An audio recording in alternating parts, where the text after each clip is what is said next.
చూద్దాం. వస్తా ఉంటే ఎమ్మెల్యే క్యాండిడేట్ వెహికల్ మొత్తాన్ని పాల్గొట్టారు. ఎమ్మెల్యే క్యాండిడేట్ వెహికల్ మొత్తాన్ని పాల్గొడతాను పక్కనే పోలీసులు ఉన్నారు. వీడియో కూడా వచ్చింది బయటికి.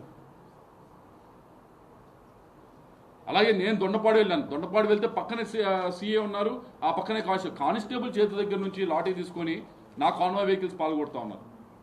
నథింగ్, ఏమీ చేయకుండా అలా చూస్తూ ఉండిపోయారు. ఎందుకు ఈ నిర్లప్తత? దీనిపైన సమగ్రంగా సిట్ దర్యాప్తు చేయాలి.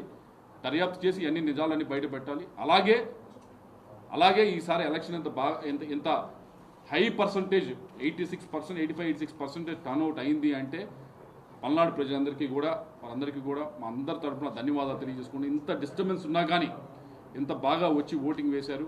ప్రజాస్వామ్యం మీద మీరు చూపించిన గౌరవానికి మీ అందరికీ కూడా ప్రత్యేకంగా ధన్యవాదాలు తెలియజేసుకుంటాం. ఇప్పటికే సిట్ దర్యాప్తు దాదాపు 48 గంటలు దర్యాప్తు చేసింది, నివేదిక కూడా ఇచ్చేసింది డీజీపీకి.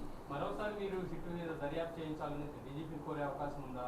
లేకపోతే ఫర్దర్గా ఏమైనా గవర్నర్ ఫిర్యాదు చేసే ఉందా? మార్చర్లో జరిగిన అల్లర్ల గురించి ఇలా చెప్పేసి సార్ ఓకే సిట్ అయిపోయింది, మళ్ళీ విచారణ చేయమంటారు. సిట్ అనేది యాక్టివ్గా ఉంటుంది అని చెప్పి ఈరోజే ఇవ్వటం జరిగింది. ఇంకా 20 days ఎలక్షన్ అయిన తర్వాత కూడా యాక్టివ్గా ఉంటుంది అంటున్నారు. ఇప్పుడు ఏదైతే దర్యాప్తు చేశారో ఓకే నివేదిక ఇవ్వటం, కానీ దీని ఏదైతే మేము ఇప్పుడు క్వశ్చన్స్ రైజ్ చేస్తా ఉన్నామో దీనిపైన మళ్ళీ లెటర్ ఇచ్చే లెటర్ కూడా ఇస్తున్నాం తప్పకుండా.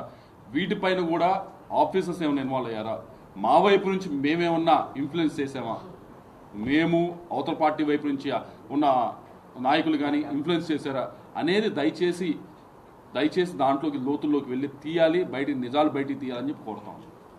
అది ఏదో సిట్టు 2 రోజుల్లో చేసి వదిలేయటం అని కాదు. ఇది నెక్స్ట్ 20-25 రోజులు ఉంది కాబట్టి దయచేసి దీని లోతులకు వెళ్ళాలని కోరుతాం. దానిపైన రిప్రజెంటేషన్ ఇస్తాం మేము.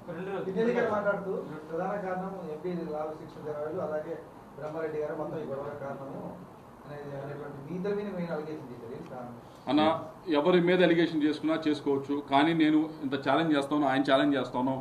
సిట్తో చేయిస్తారా, రిటైర్డ్ జడ్జితో చేయిస్తారా, మీ ఇష్టం. మా కదలికలు తీసుకోండి, మా ఫోన్ కాల్స్ తీసుకోండి, మా డేటా తీసుకోండి. We are ready to give anything. మా వాళ్ళ వైపు నుంచి ఇస్తారా?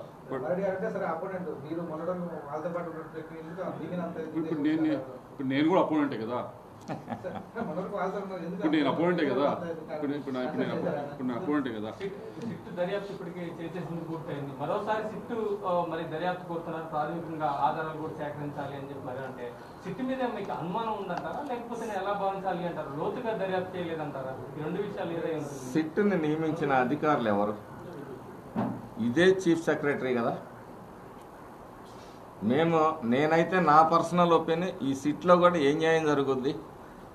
మొత్తం చీఫ్ సెక్రటరీ కన్సర్న్లో మొదటి నుంచే మేము మొత్తుకుంటుంది చీఫ్ సెక్రటరీ ఈ రాష్ట్రానికి. ఇవన్నీ కూడా మేము సెంట్రల్ ఎలక్షన్